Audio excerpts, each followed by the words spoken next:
You need to align yourself nale msebenzi wakho osebenza ngawo so that izinto zakho zizohlangana Zingabi ngoba manje chaotic, yeah. mase qhamuka omunye wena sowujwayele leya engala awuyijwayelanga le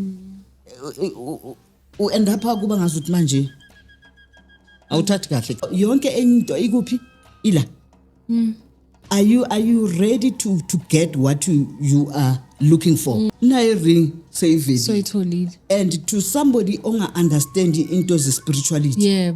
Uzoba nento eziningi ukuthi ushade nemimoya emibi not knowing ukuthi mina ngihamba nobani. Ngino Brajo. Brajo. Yes. Ngino Brajo lapha yana uBrajo siyaxoxa mina naye. And when kunezinto engizidingayo uyakhona ngivakashe ngifike ngihlale lapha ya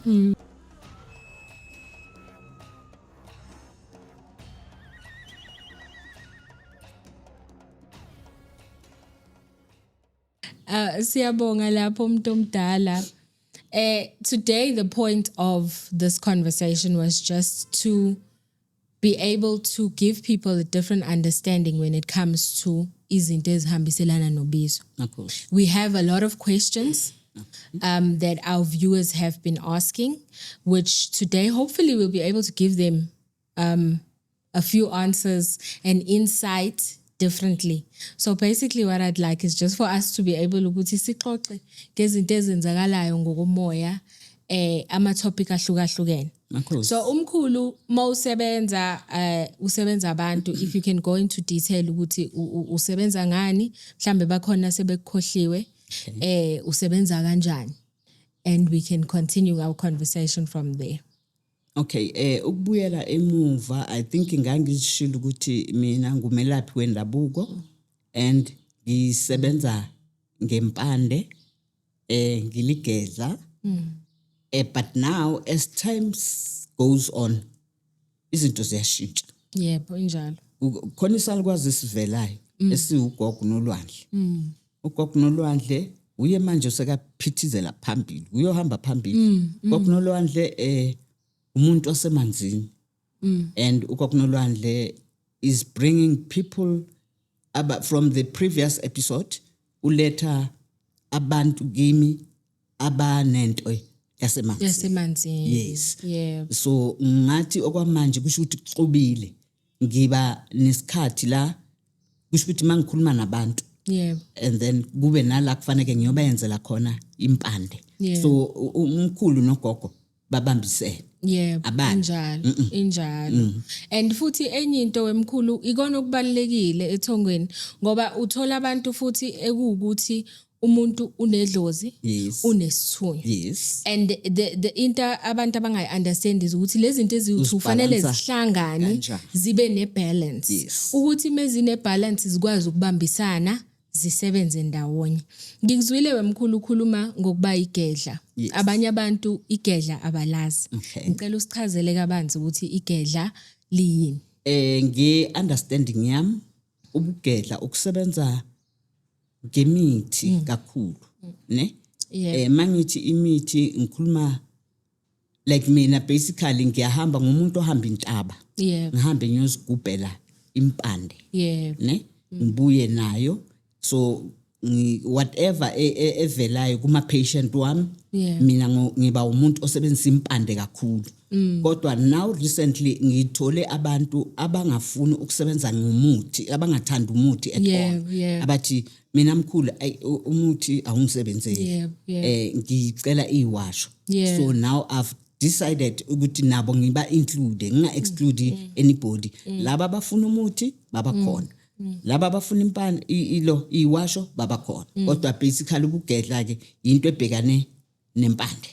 Yes. Hayi nami mkhulu ngiyazi kanjalo. Yes. Ukuthi igedla futhi in another view ngayo is ukuthi abantu abayithonga imithi mhlamba sithi khona umuntu ozofika lo muntu akathwasile but abantu bakubo bayamkhombisa imithi azoyisebenzisa ukuthi alaphe lo muntu as much as lo muntu usuke engathwasile simthatha njengomuntu olaphayo So le isebenza kanjalo kube ukuthi kubuye kube khona laba ngiyakuzwa futhi ke manje ukuthi sekufike lesalukwazi esithi naso sizosebenza. In an instance enjalo wemkhulu on your side, how do you deal with having labantu abadala abahlukile kube umuntu wesilisa kube umuntu wesifazane abafuna umsebenzi? I think that's where aligning comes in. Ma umuntu onabantu abadala, you need to know ukuthi u-aligna kanjani laba bantu abakwembethe, ne? With me, into engiyengayibona eqaleni bekumkhulu ahamba phambili. So I would go entabeni ngibuye nemithi ngibe la ekhaya ngigcobe ngenze konke. But now when the gogo came in, ugogo naye ufuna okwamanzi, uyabona? So I went ngiyathanda ukuyemsama. Ngiyathanda ukuyophahla. Yes. Ngiyibuze lento ubuze. Hlale nabo phansi. Mina ngiyahlala ke. Angithi amadola mina ngina 6 this year. So amadola 60 way. Yes, 60 girl. So amadola ama wasangivumela ukuthi ngiguqe lapha phansi. So what I do ngiyahlala phansi ngibatshele abantu abadala ngizekini. Ngizobuza nakho manje sekuvela isalukwazi ngapha umkhulu. Ngisihlanganisa kanjani lezi zinto lezi? And then you end up like uyaxoxa umuntu ojwayele ukuba free. Uyakhuluma lapho ukhulume whatever that comes to you. Yes. So that is what I am doing and I was doing. And kwa end up kufika ke manje abantu ebebeza kimi before bengibona abantu ngibabonela ekhaya. Ne? And ilabantu abazoza bafuna imbiza nani. But now after ngenze the episodes, lezi ngizenzile, people are coming ngento yamanzi manje. Ula ngiqale khona ke ukuhamba ukuyemsamo ngiyobuza ukuthi hey sekuvela manje into yamanzi, what do I do? And then kula ngiboniswe khona ngingaboniswa ukuthi le uzoyihandle kaso, le uyihandle kaso. There was a time ngakuthathela isikhathi, let me just say something. Kube nesikhathi la yokwafika abantu abaningi abangaziyo, ne? And those ones who don't know me but abangazi ukuthi ngiqhamuka kuphi, they were flocking in my yard. A lot happened to an extent ukuthi mina I'm an energy person. I can't deal nabantu abaningi ngesikhathi esisodwa. Mina bengisebenza ngokuthi okay uzofika ekhaya umuntu ngimnikeze into zakhe imithi yakhe sihlukane. Uzabuya ngelinye ilanga makazolanda futhi. But now ithe sekungena nalabo abaphuma ku social media kwaba nokuningi okwenzakalayo okuthathe ukuthi mina kufanele ngize ngenzeni change the structure of working. So the structure being yile lapha emsamo ngabatshela ukuthi abantu abadala angithi niyangazi mina bengisebenza ngesidala. Ngilinda abantu ukuthi beze eJardini. But now isikhathi esiphila kuso things have changed. There's social media, there's this, there's that. So ngicela ukuthi labantu abaningi laba ngisebenze ngabo online. So what I do ngiyabathatha kusho ukuthi I take ama bookings. And then mina yimi ngizenzela ukuthi a day ngibhuka abantu abayingaki. Shuthi angithi mawufika ufuna ukubhuka ngikhuluma nawe same time. No, ngibhukela phambili. So sengiyazi ukuthi kusasa kunabantu abangaka abazayo, the following day bayingaka abantu engizokhuluma nabo kanjalo. So ithe mangiqala ngenza leyo nto I saw kuba ne like a smooth moving. That rush ebeyilapha ngoba makunale rush you can't even go to the loo. Bala. And mina ngithanda ukukhuluma. I'm one person, I'm talkative. So and then ngathi ngiphiwe nokukhansela. Because I got a lot of people abebanenkinga ezingafuni umuthi, ezingafuni isiwasho, ezifuna mina nawe sixoxe. So I'm one person, I think nabo bangasho lapha ku comment section. I've spoken to nearly everybody obekangisendela imessage ukuthi mkhulu nginenkinga enje. So mina mangibheka ukuthi lo muntu lo umuntu ofuna ukuthi uxoxe naye. So ngiphiwe ekuthobiseni inhliziyo ezibhlungu. I think kwaqala ke kwa aligner ke. I alignment iqale lapho ke ngabona ukuthi okay la ngiyakwazi ukukhuluma nabantu online babuye ba-order online. Yep. When I'm done with them, then that's when I can go emsamo ngiyokwenza imithi yalapha. Yep. And kusasebenzani ispirit nalapha. Yep. Mangiphuma ukwenza le mithi fanele ngibaphuthele iphuthalelo zabo. Fanele ngihambe futhi ngiyobaposela. Yep. Fanele ngibuye futhi ngikhulume nabo ngihambe ngiyentabeni. So I managed to do all those things. And umzimba awukhathali. Hence I'm saying I think the spirit is the one that is working. No, ayivele wemkhulu.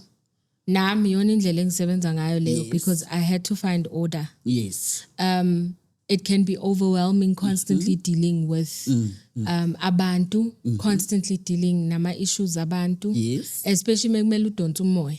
Kakhulu. After the episode that I did, it was an influx of people. Yes. But for me, it's mostly abantu abadinga usizo mayelana nohambo lwabo oluhambiselana nabantu abadala. Yabona ke lapho ukuthi it's there are so many differences and different ways that we work in, and kube ukuthi abantu abadala draw those people to you ozokwazi wena ukuthi ubasize ngaleso sikhathi. I'm glad wemkhulu ukuthi you were able to find a balance, because it's important for you to also kube ukuthi uyazinakekela, you know ukuthi ngalolu suku I'm doing this many consultations. If you're going to Emanzini, you're doing it on this day. The order is very, very important. Kakhulu mntamtana. Into bengithi ngifuna ukuyibuza lana wemkhulu engikuzwile ukhuluma ngayo ukuthi lesalwazi manje esifikile amanzi neswasho. So mawuzosebenzisa amanzi neswasho, do you do it in separate places okanye because labantu so bahlanganisile ukwazi ukuyenza ndawonye? Kusho ukuthi emsamo umuntu omdala kunjani, I have a place where I put into like majazi nani konke lapha eqaleni, and then on the other side I have a place la ngibeka imithi. So akunampi. Yeah. Angithi sikhulumile sizwe ukuthi thina sizosebenzisana sonke. So kunalokho yangale, kunalokho yangale. Yes. Mangifuna ukuyosebenzisa lokho ngiyakwazi ukuya lapha. Mangifuna ukuyosebenzisa lokho kunye ngiyakwazi ukuya emthini. Okay. Asithi ke manje mkhulu khona umuntu osethwasile, ne? Yes.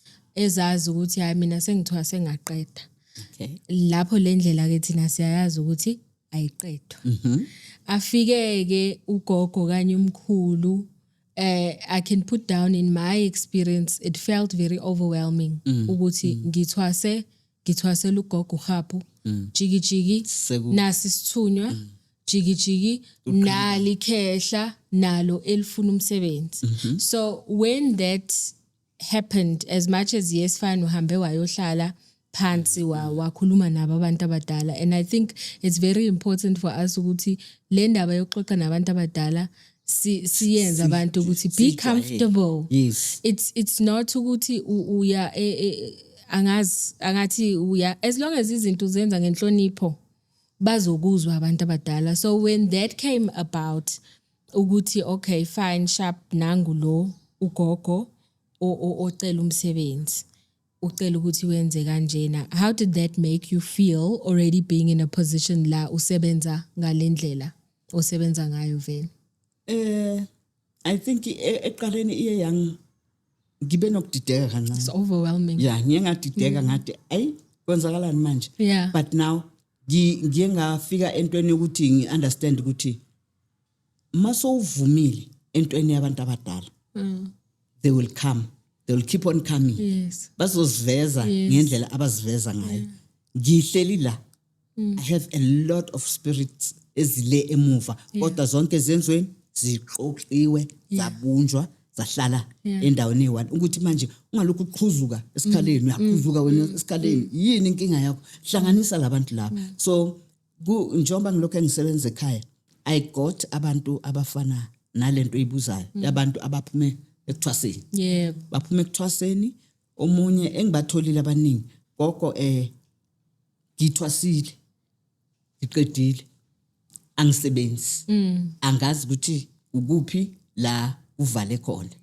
And manje nakho sekuqhamuka okunye manje eceleni kula mina engiyengangena khona. Yeah. Ngachaza ke manje ukuthi maqhamuka lokho nalokho zama uku-aligna. Yes. And the alignment siyenza ngendlela ewukuthi. Yeah. So people are different. Kuya ngokuthi yena uhamba kuphi and advisor uthini. But the main thing lana yini i-alignment. Yes. You need to align your people. You need to align yourself nale msebenzi wakho osebenza ngawo so that izinto zakho zizohlangana. Zingabi chaotic, manje yeah. mase qhamuka omunye wena sowujwayele leya engale awuyijwayelanga le end up kuba ngazuthi manje awuthathi kahle ekhanda ngoba manje ufuna ukusebenza, you don't know ubani lesithunywa siza ngani. So abantu who know me, I was wearing battles ezangoma. Yeah. Now kuze bayangibona manje, So hey esontweni. praise the living Jesus. You understand? So mina futhi when it comes to me ngesithunywa Yeah. indaba zeBhayibheli asizingeni lapho ke angifuni singene deep, but mina when it comes to ngoba this Bible there's a lot la kule Bible engazi questiona ngina 7 years ngisesikolweni ngibuza umem ukuthi wena mem utshela ngoJesu lo Jesu othi umntana wenkosi, but again futhi nithi masingamlandeli sizongena esiqogweni siyo kanti thina sisabantwana benkosi. Inkosi angithi ithe yasithanda sonke. Yes. Manje why kufanele manje thina futhi siyojeziswa si abantu bakhe ngendaba ukuthi asilandeli le ndodana esingayazi. Umem wathi kimi, when you talk too much I'm going to tell your parents ukuthi what kind of a child are you. Yeah. So ngikhula nje ngiye enkonzweni. Yes, ngihlalile enkonzweni isikhathi eside, but now iBhayibheli there's a lot kunento eziningi. And enye into engiyifundile futhi kulo hambo lolu njengoba ngithi kuqhamuke ugogo, I've learned a lot of things. Izinto engifundiswe zona ukuthi izinto thina bekufanele sizenze back then ngabo 18 something zezakhathwa. Yeah. Because kuye kwafika Colonialism, yeah. angithi angifuni kubabithi. Yebo kufike bona ithe mabafika bakhatha izinto bayikhatha basibhekisa le Yes. ukuthi thatha lolu kholo basusa kuleli kwelasekhaya. For instance umuntu ovele anqwazile ambethe, let me call it like that. Umuntu ovele ambethe mandulo there was something ebeyenziwa emntwaneni ovelile embethe ngendaba yani babevelela ekhaya angithi and then abogogo babebona ukuthi okay uze ngengubo basika ingubo akhishwe bayazi lento le bazoyenza. Nowadays abantu bavelela kuphi ezibhedlela, laba abaseyibhedlela sebala bayazi ukuthi lento le iyafuneka ngali bayithathe bayoyithengisa. So kuyibusiness wena mama iza kuwe sowuboniswa nangumntwana not knowing ukuthi umntwana ovele kanjani. Ngithole abantu abaningi abanjalo abangazazi ukuthi babo bani abafuna ukuzazi. So in that case mina futhi I need to be a teacher. Yes. Teach them. Ngibabonisa ukuthi mamelani niyabona la abondlela zikhanyela kuningi abakwenzile kithi and nina abakhonzayo maningakavula emehlweni manje angithi angicabani nabo kodwa mabangakavula amehlo wabo angeke basazi because there's a lot that had happened eqaleni than manje. Bathanda ukuye emanzini abondlela zikhanyela winter summer bathola lapha bathanda intaba bayagibela bayibizana hiking yinto ubathola lapha. Bathanda amatende uthi bayenzani camping endawo yini thina sihluleka ukwenza lokho. Kusho ukuthi bona ithe mabasijika umqondo basibhekisa le they knew ukuthi kunani lapha. Kune ivideo engingayenza ngatshela abantu ukuthi thina amandla wethu asemanzini aseyintabeni alapha ehlane. Mangizoza kuwe ugogo Khabo ngithi gogo Khabo asike sivakashele siyohlala lapha ecampini sibe necampunyana. Into oqala because of we put fear. Uzoba nalento ukuthi we amabhubesi angakahlafuni. Okay asambe siye emanzini. Izinto zakhona nomzana. Okay asambe sentaba hayi imfene. So yabona ukuthi sifakwe ukusaba kakhulu to an extent ukuthi into yethu ekufanele ngabe siyayilandela asikwazi kuyilandela. Injalo. Kona manje Africa kunani ama-minerals Yep. awethu but aphethwa abobani yibo.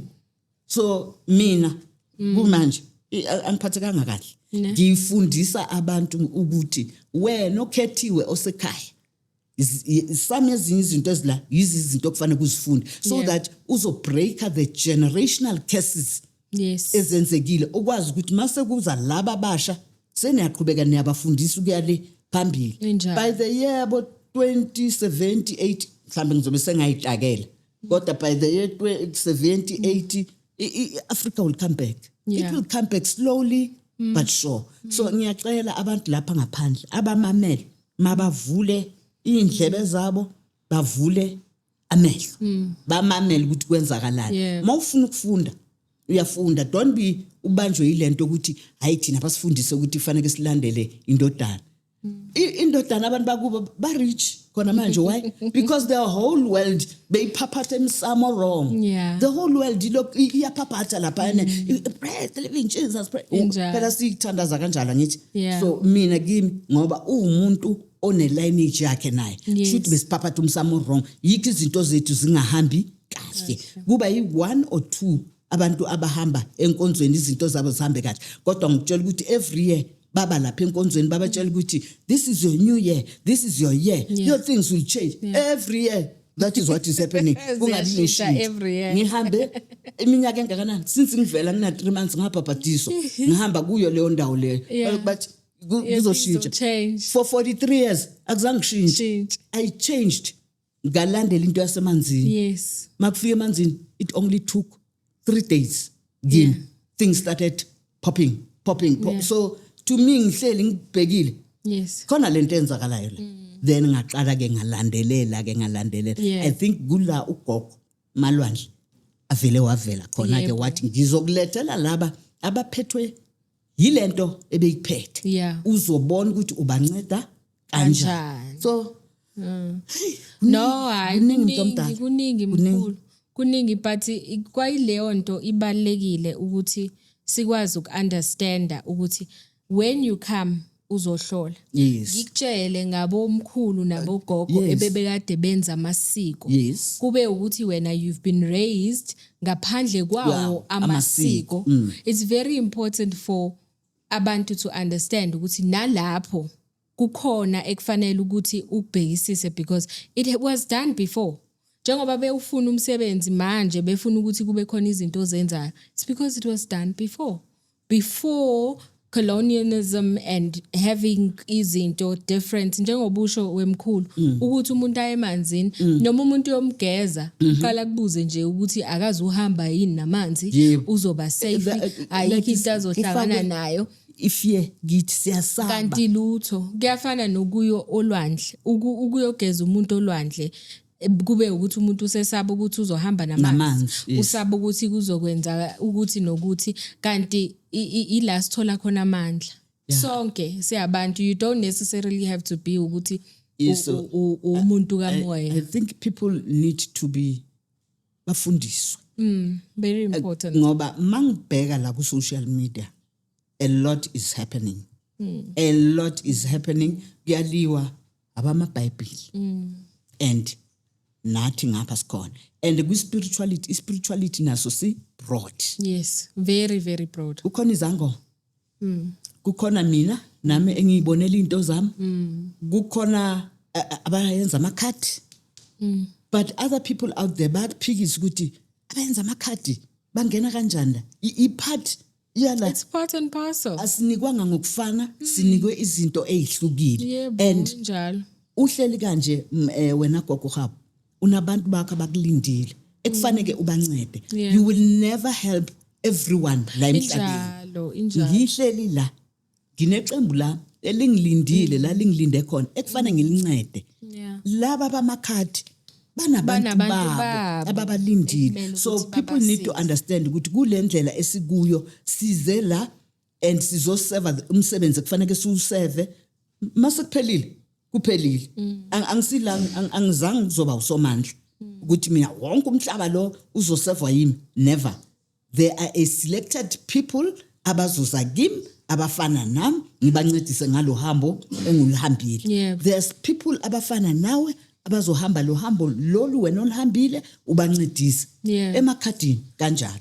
So kanjalo. we need to teach people ngazo lezi zinto lezi like nearly every day so that people bazovuleka umqondo bazi ukuthi kwenzakalani. And have a better Yeah, understanding. mina I'm very glad ukuthi kuvele izinto ezinjengalezi ama podcast yabona, as I said ukuthi technology has changed.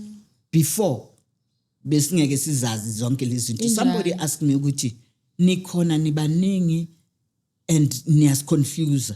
Ngithi maybe you are confused. Yes. If you can follow iline yakho and understand ukuthi kwi path yakho kwenzakalani, then you won't be confused. Injalo. And number 2, before esigodlweni bekungena cell phone, Injalo. abogogo nabomkhulu bebakuthumela abantu beza ngithi Yes. fanele kuhambe uye kuphi, fanele kuhambe uye kuphi, Injalo. isikhathi uhlala la ngeviki mhlawumbe uthola abantu abawu5. Injalo. Now that things have switched, the world has changed. Technology iyarun. Injalo. So things are happening. We can talk to, I have people abase UK, I have people abase Brazil, I have people abase like overseas Yeah. that I speak to. Yeah. Ekubeni eqaleni bekubanzi manyana ukuthi Nzima, ngayenza lento, yes. bowudila nabantu abala around or batshelana ukuthi hayi ngiphuma kugogo khapha. Injalo. Nguye ongenze so nawe mhlambe mawungaya khona Yeah. ungathola usizo. So yes, we may see it ukuthi technology ayikho right, like abanye they like to umuntu akutshela ukuthi angifuni mina ungenza ngefoni, Yeah. ngifuna ukuza kuwe. But now you are changing the way I work. Exactly. Athi mkhulu mina ngumuntu wakudala, Yeah. ngithi ayike umuntu ophethe abantu bakudala, ngithi nami ngaba nabantu bakudala. If wena you can't thatha indlela lengisebenza ngayo, Yeah. then kusho ukuthi hamba komunye umuntu ozokwenzela ngale ndlela ofunda ngayo, ngoba mina yile engicelile manje Yeah. and yiyo engisebenzelayo. So I do have 1, 2, 3 engivumayo ukuthi woza nakhona Yebo. ngiya ukulisha qala Yebo. ukuthi if you come to me, who are you? Yebo. Uzokwenzani la? Yebo. Am I allowed ukuthi ngikuthathe ngempela ngikufake Yebo. endlini? Uyabona? Yebo. So a lot is happening ngaphandle umuntu omdala. No, it's spirituality is so broad. Kube ukuthi enye into ebalekile ukuthi abantu babe ne-information. Yes. Because a lot of people have been misinformed on spirituality. Kakhulu. Asisho futhi ukuthi abukho ubumnyama. Bukhona. Like in everything. Khona ubumnyama, kube khona ukukhanya. It's a choice ukuthi okay fine ngizohamba ngala okanye ngizohamba ngala. Ngihlala ngenza i-example ngesihlahla. Isihlahla masikhula ma roots enhlabathini. Kunjani enhlabathini? Kumnyama. Siphumele kuphi? Ngaphandle. Ekhanyeni. Ngaphandle kunjani? Kuyakhanya. So you can't uhambe nokukhanya bumnyama ungekho. So it's up to you ukuthi kulokukhanya nobumnyama ikuphi wena ufuna ukukhetha. Ufuna ukukhetha. Ufuna ukukhetha ubumnyama. Hamba ngakho. So and people have this mentality. I've seen that. People have this mentality ukuthi when you are dealing ngamakhambi like yabona imithi Uyathakatha. uyathakatha. Like those are natural things. Yes. Ekufanele uzikhulumise. Yes, they get manipulated. Exactly. Isihlahla So kufanele people need to usikhulumise ukuthi understand that uzokusebenzela. part. If ungasikhulumisi, how are you going to heal? You are not going to heal. If ufuna imali, take something uhlanganise. There's elula nje engayishare ebantwini. There's this cinnamon and salt. Take cinnamon, it's a herb. Ngapha itswayi liphuma ngale. Manzini angithi uyakuthatha ukuhlanganisa koyi2. Khuluma lento oyifunayo. Oyifunayo. Ukhulume lento oyifunayo and see in a long run ukuthi what's going to happen. Yeah. Lento icelile ngeke iziyenzeke na. So yonke enye into ikuphi ila. Are you ready to get what you are looking for? Because now uze ngento yokuthi mina ngiyahlupheka izinto zami ayihambi kahle ngeke kwenzeke. The mirror you are giving to the universe ukuthi wena uyahlupheka. Yebo. And inhlupheko izoyenzani? Izokulandela ngoba manje into oyixoxa every day mina ngiyahlupheka mina. So mina I tell them good, stop saying that. Mawuza kimi don't tell me about ukuhlupheka. Yeah. Mina I've switched to another angle now. Yebo. Kuke kwangenza lokho movile to another frequency. So if you are with me, asibe together, Njalo. then see what's going to happen. What's going to happen? Khona omunye send a testimony. Yep. Not long. Bekakhuluma leyo nto ngathi makhuluma nami siyamuva lapha. Negativity is not Ngokuthi ini nani siyachange manje siyashintsha sikhuluma ngezinto ezipositive. Hardly a week send me it testimony ukuthi Nkulu kanti wena ubani?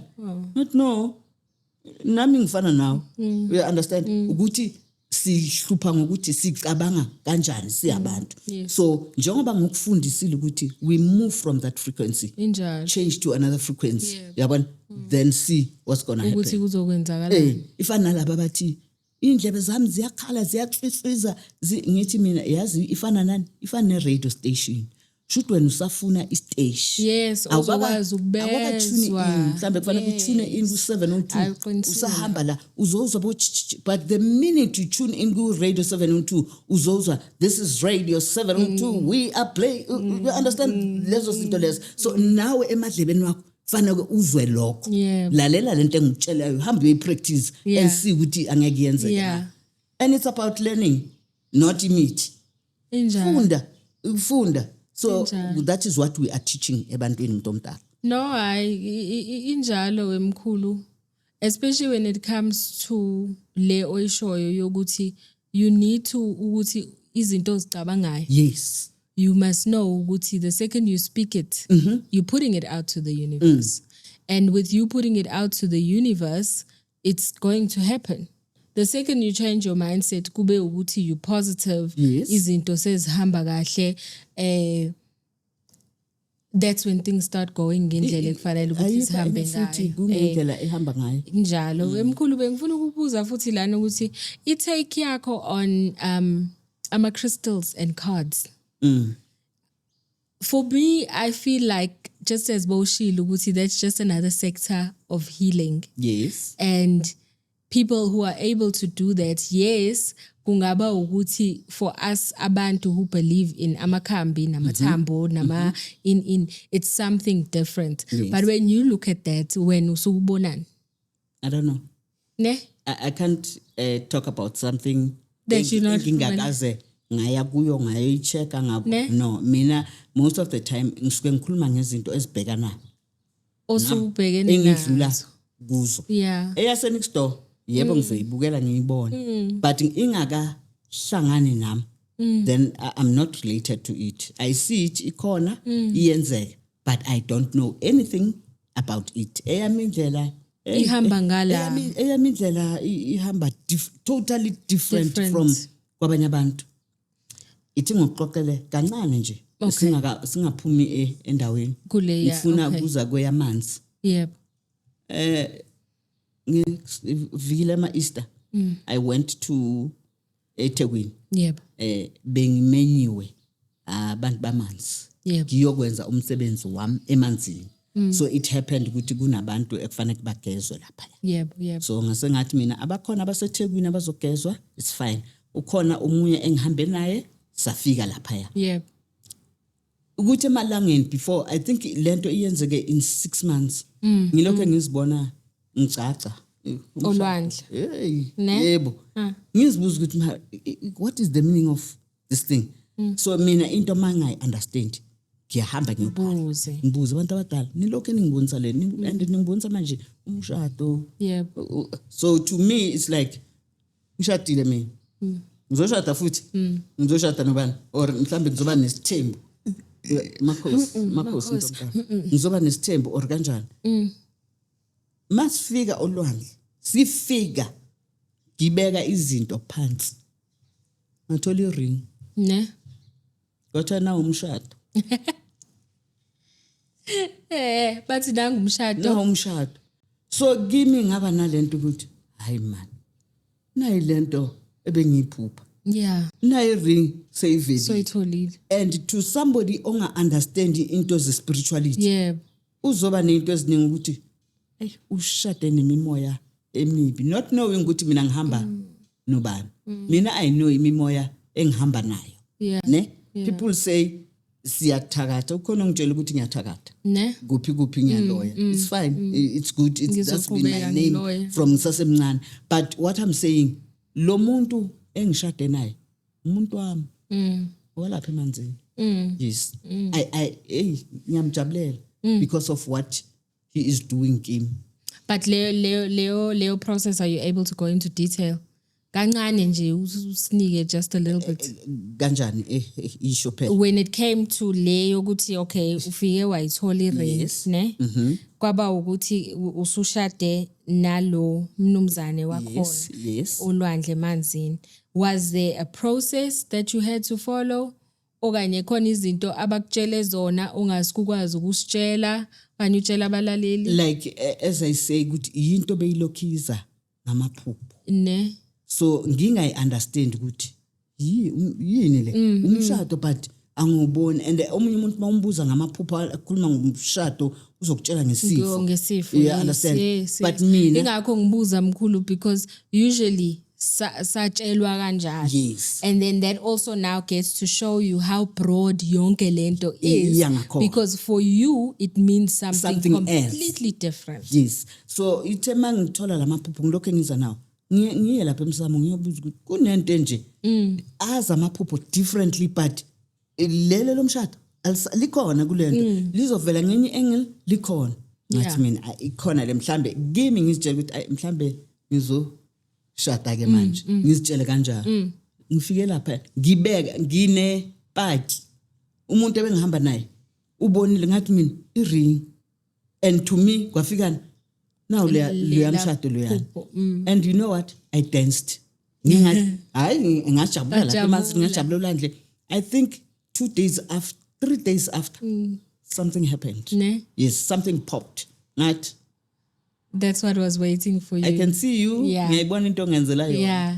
Makhosi. Ngiyathokoza ku. So mina izinto ezenzeka ziningi and the way ngizibona ngakhona umunye umuntu akaziboni. Angeke azibone futhi ngaleyo. Mina basically nginomuntu. You know. Wasemanzini.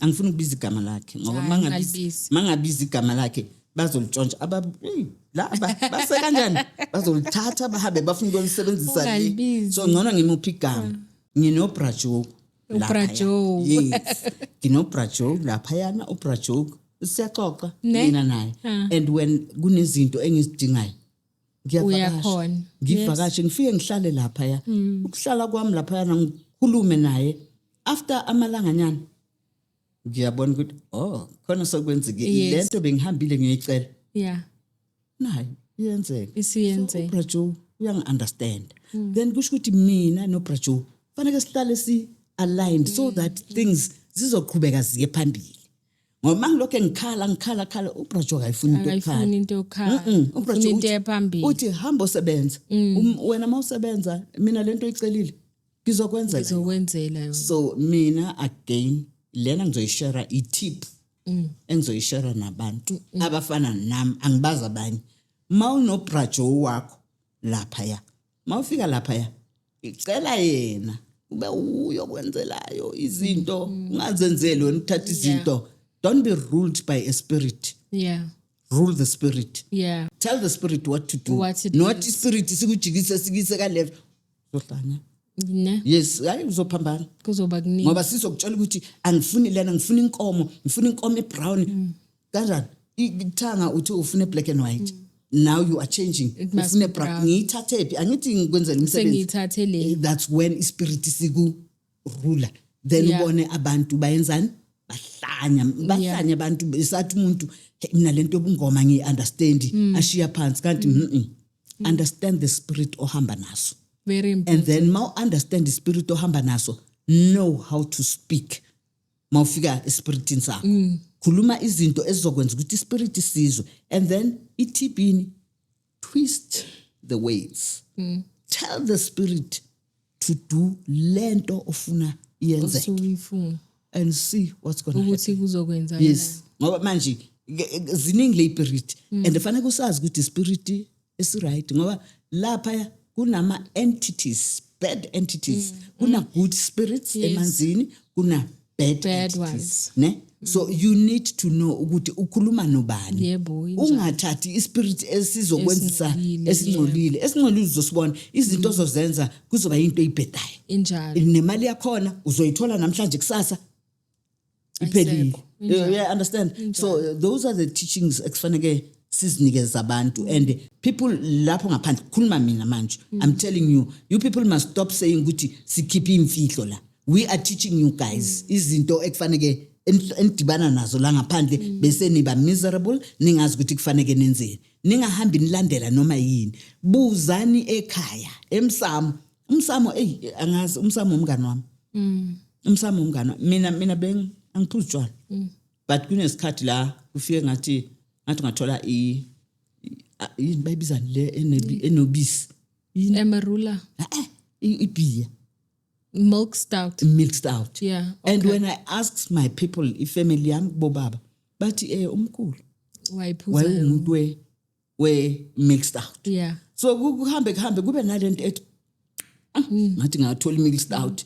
Ngithenge ngiyibeke lapha emsamo ngibathelela iglass ngihlale nginabe ngithi niyajabula ke manje nakho kweni yabona. So that's how you understand ispirit sakho ukuthi sifunani mal kodwa singakuvurvayi. Injalo. Yes, akufanelanga sikuvurvayi. So and the thing is ukuthi kulokho kuvurvaya, the second uthathi control. Yes. Abasakwazi ukuthi, and the thing is ukuthi khona ama processors ahlukahlukene ngoba mina isnafe bengiyifaka la emlomeni. Okay. Wafika ugogo ebusuku sengithwasile kwaba ukuthi uyifaka emlomeni. Kwaba ukuthi ugogo wami ke umakhulu waba umuntu ongayelayo from the Eastern Cape ayilethe because bebengayifundi le yasestore. Okay. Bebefuna le egayiwe. Okay. Hayi ngalalela futhi ngalowane ngiyifaka till I got to a point where I'm like ayibo phela ngicela ningikhulule phela manje sekwanele sengikwenzile kufanele ukuthi ngikwenze. It was the same with umkhulu nogwayi ukuthi sengifuna ukubhema I can actually taste cigarettes emlomeni. Yes. Ngakwenza kwaba ukuthi noma sengidlulile lapho ngithi awu phela ngeke ngihambe phela mina ngilokwane puff ngicela ningixoleleke ngiphume kuyona. Kwenzakalani?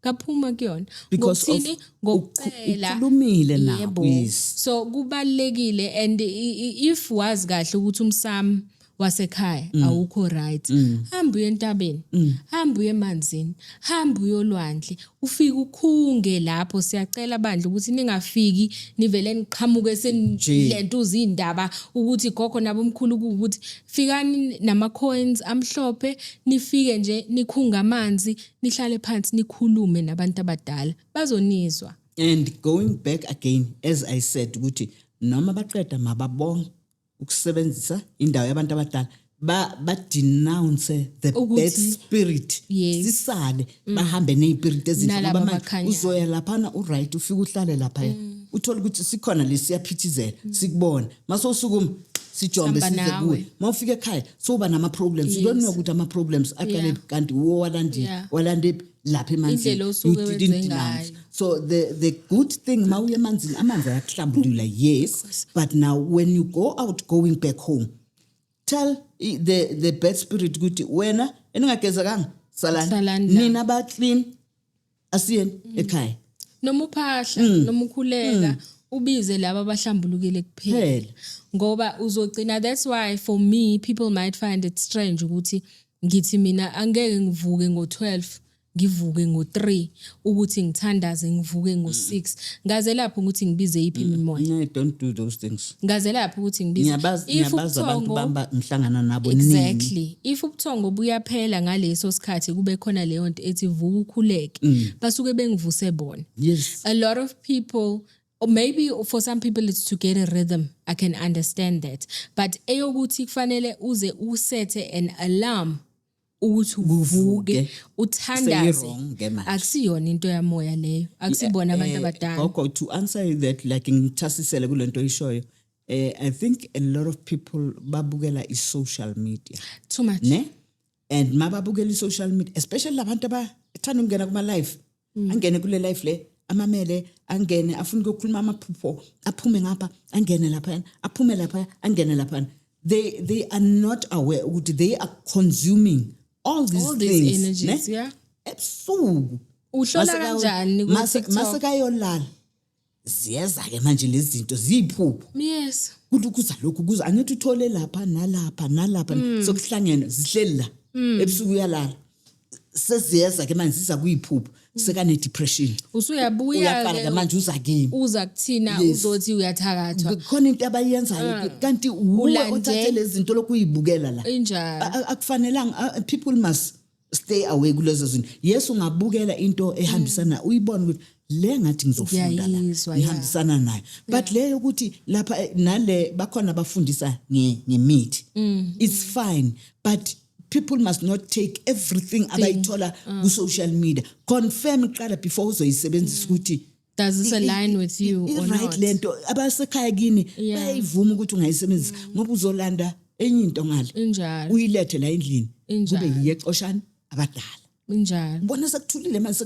kanti bathi Akusenze. no ilento Ilento ithathe wayithatha wayiletha, you yeah. understand Injalo. so people need to learn a lot of things nami I'm saying this not good I'm an expert I am not an expert ngisase umntwana ebantwini abadala but through bona I learn izinto eziningi and I get izinto through bona bayangitshela Yeah. ukuthi la asila Yeah. we don't do this Yes. we do that don't do this do that this. So I do follow ilona umthetho we lineage yami Yes. following umthetho we lineage yakho that's when nawe uzokhula ube aligned nabo and your things will start moving ngendlela right. Yeah, because also at the end of the day lapho ugcine usubanikeza lento that they've been starved of spiritually for such a long time. So with you giving them ngaleyo ndlela nawe kuyakukhanyisela ngoba kwehlulaka because a lot of people mina that I get or I deal with umuntu ulaka suke seliphezulu ngoba kade abantu abadala bekhalela akezwa akaboni aka-understand uyabaleka futhi and ukubaleka is not going to help you because izogcina ikuficile lento and la ikufica khona abanye unfortunately bayagula abanye bayashiya emhlabeni ngenxa yokuthi you don't want to listen so leyo isho yomkhulu ngiyavumelana nayo kakhulu ukuthi the knowledge that we go out there and we take make sure ukuthi ihambiselana nawe. It needs to resonate with your spirit ukuthi okay fine nangu umkhulu umahamba yedwa ukhuluma kanje and there's this stigma that we have as healers okanye this umbrella esithathe sabeka ukuthi mawungathwasile awukwazi ukusiza abantu mawungathwasile kuukuthi yazi kudala bekwenzeka le gogo because khona i-video yakho engike ngayibukela ukuthi umuntu athathwe abantu basemanzini aphume esethwasile okanye athathwe abantu basehlathini okanye esigangeni aphume esethwasile ese umngoma ngokuphelele and now we denounce that because society has made it a thing ukuthi ube ugogo mele uliphuze uliphalaze ukuthi ube umkhulu mele uwenze ukuthi mele uhambe uyohlala endaweni ethize wenze kanje but that's not the only way to get the ability. I think now lately people have they understand they're coming becoming up, more open-minded. they are understanding now because into yobungoma ngizothini le abo seliphuza saliphalaza ine pain ngaphakathi ne it's very nguma khona it's very painful gobela oye wafila ipain now when the kids are coming in abantwana bakhe amathwasa that pain ayifilile ufuna ukuyidlulisela kulabantwana unfortunately so nalabantwana fanele bafile le pain ayizwile why no listen to umntwana makaza kuwe umtshele akutshela ukuthi mina bazile abakithi bathi ugobela athi la senza 1 2 3 you understand ama ngisho ukuthi wena ufuna ukumfilisa that pain wena wayizwa le so there are people who are like that ngapha ngaphandle kodwa ngiyathemba ukuthi abantu they are coming to light they are seeing things are changing nathi singazange sayoliphuza saliphalaza we have our own way esisebenza ngayo and siyasebenza people are coming and people are getting healed. That the main thing lana ukuthi abantu baphile angithi ukuthi wenza kanjani or kanjani as long as ungathasiselanga ngoba angithi manje abamanje seba bafaka awazi icopetha wena. bayacopetha and then masowucopethile kusuke sekungasase uwe wedwa sekuwe Exactly. nenyinto but if you still do it angazi mhlawumbe nami ngelinye ilanga but I'm praying ukuthi You never ngingafiki kucopetha. Now Let that's me do always it been my prayer. purely the way Yeah. nginikezwe ngakhona ngoba abantu they heal khona bahila ngamanzi amanzi very powerful. Anamandla. Amanzi is very powerful. Umnikeza amanzi ukhulume lapha ya. Ukhuluma amandla akho lapha kulawa amanzi. Umnikeza thatha hamba. Hawu after iviki.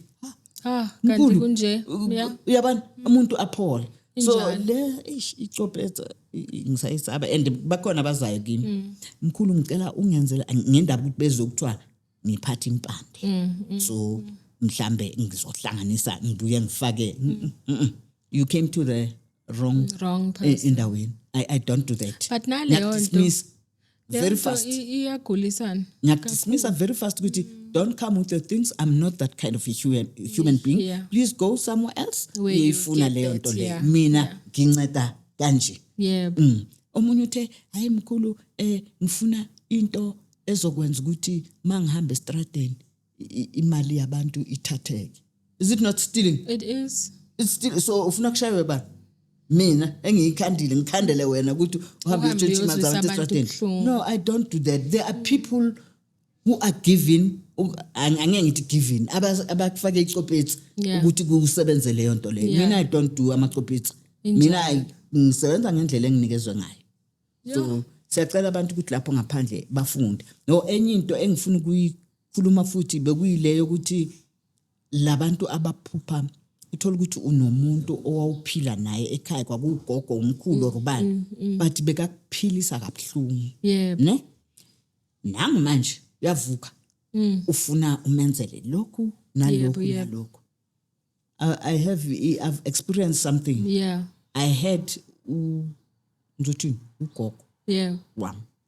My granny bekangangithandi. Ne? Yeah, she didn't like me. And But what do you feel was the reason for that? bekanezinto Izinto azenzayo. Yeah, okay. Social Yeah. media but bekangangithandi. Yeah. And she knew ukuthi bekangangithandi Yeah. nami I knew. Yeah. Nangu manje utakile. Uyavela ke manje. Makavela uthini? Ngifuna hey ngimdismisse kabi ngathi you give me emaphupheni nami. Now you are clean wena after you have done 1 2 3 give me. Now so uvela njengomuntu ngathi angisithenga istory sakho. Go back. I'm not going to take anything ephuma kuwe. Yeah. So people need to know amadlozi anjalo. Amanye amadlozi ayadisguise. Aze hayi beka wrong. Yeah. Aphila. Yeah. Akasekho sekafuna ukuba right. Right. Ucabanga ukuthi uzokwenza into ezi right angasekho akazange akwenze into ezi right aphila. Yini lemshintshile? Yeah, ne? Abantu fanele bayigade leyo nto. Yiyo enye ephambanisa inkomishi empilweni zabantu. Umuntu athi hayi ngibona ugogo ungilethele ukuthi nokuthi. Ugogo uze smiling. Esingakanani? Behind the smile kuno devil. Ne? Lo omkhulu. You understand? So people must know The difference and be able to differentiate between ukuthi Yes. lo uhamba nalokho, Yebo. lo uhamba nalokho. Hayi mkhulu sijabulile ukuthi sihlale sixoxe nawe. Siyabonga nje la ku Point TV ukuthi ubuye wasivakashela. Ngiyacela ukuthi ubuye futhi ubanikeze abalaleli imininingwane ukuthi bangakuthola phi, bakuthola kanjani and yeah. Ubuyela back kubalaleli and kuna something before ngishare imininingwane. Animameli umuntu omdala makakhuluma. Ngiyayimemezela njalo ngithi ningangifoneli angiyibambi ifone. Hayi mangilokho ngisho kanjalo nifona more. Ngiyaphinda futhi ngicela ningangifoneli. Umkhuluma hamba yedwa amanamba akhe it's 082 362 5791. Uzoyiphinda futhi 082 362 5791. Siyabonga soze mkhulu. Siyabonga kakhulu ukuthi nisijoine namhlanje kulobuhlelo we-Point TV. Sihamba nomkhulu mahamba yedwa. Yes. akube ukuthi kulokho esikhulumile nikwazi ukuthatha kulama conversation. Sizozama futhi ukuthi siqhubeke siphendule imibuzo eninayo to the best of our ability. Igama lami uGogo Hapu. Ngiyabonga ukuthi nikwazi ukuthi nibe nathi namhlanje. Siyabonga, sithokoza.